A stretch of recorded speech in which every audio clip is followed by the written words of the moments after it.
अर्जुन का जन्म कुरु वंश के राजा पांडु और रानी कुंती के पुत्र के रूप में हुआ। वे 5 पांडवों में तीसरे थे। उनकी माता कुंती को भगवान इंद्र से अर्जुन का वरदान प्राप्त हुआ था, इसलिए अर्जुन को इंद्रपुत्र भी कहा जाता है। अर्जुन को बचपन से ही शिक्षा और शस्त्र विद्या में रुचि थी। उनके गुरु द्रोणाचार्य ने उन्हें धनुर्विद्या सिखाई। अर्जुन इतने कुशल धनुर्धर बने कि उन्हें स्वयं गुरु द्रोण ने सर्वश्रेष्ठ शिष्य कहा। उनकी एकाग्रता का उदाहरण वह घटना है जब द्रोणाचार्य ने शिष्यों से पक्षी की आंख पर निशाना साधने को कहा। केवल अर्जुन ने सही उत्तर दिया कि उसे सिर्फ पक्षी की आंख ही दिखाई दे रही थी।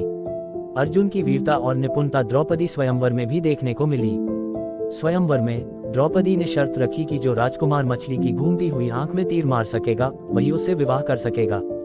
कई राजा और राजकुमार असफल रहे, लेकिन ब्राह्मण वेशधारी अर्जुन ने अपने कौशल से मछली की आंख में निशाना साधा। द्रौपदी ने उन्हें वरमाला पहनाई। बाद में पता चला कि वे पांडव हैं और द्रौपदी 5 पांडवों की पत्नी बनी। महाभारत के युद्ध से पहले अर्जुन ने भगवान शिव की कठिन तपस्या की। शिवजी ने अर्जुन की वीरता से प्रसन्न होकर उन्हें पाशुपतास्त्र दिया। इसके अलावा अर्जुन ने अन्य देवताओं से भी कई दिव्यास्त्र प्राप्त किए, जिनसे वे महाभारत युद्ध में अपराजय बने। महाभारत का युद्ध, जिसे धर्मयुद्ध कहा जाता है, कौरवों और पांडवों के बीच हुआ। अर्जुन पांडवों की सेना के मुख्य योद्धा थे। युद्ध के आरंभ में जब अर्जुन ने अपने ही परिजनों, गुरुओं और दोस्तों को कौरवों की सेना में देखा तो वे हताश हो गए।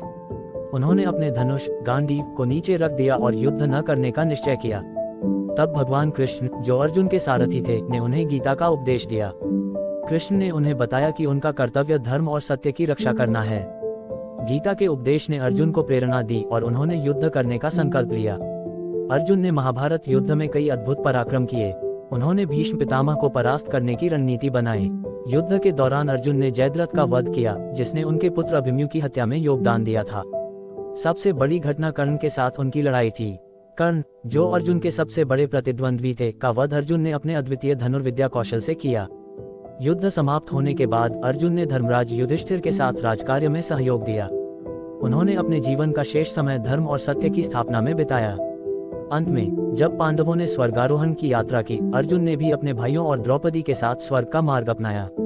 अर्जुन की कथा हमें सिखाती है कि कर्तव्य, साहस और धर्म के मार्ग पर चलना ही सच्चा जीवन है। भगवान कृष्ण के गीता उपदेश जो अर्जुन को दिए गए थे, आज भी मानवता के लिए प्रेरणा का स्रोत हैं।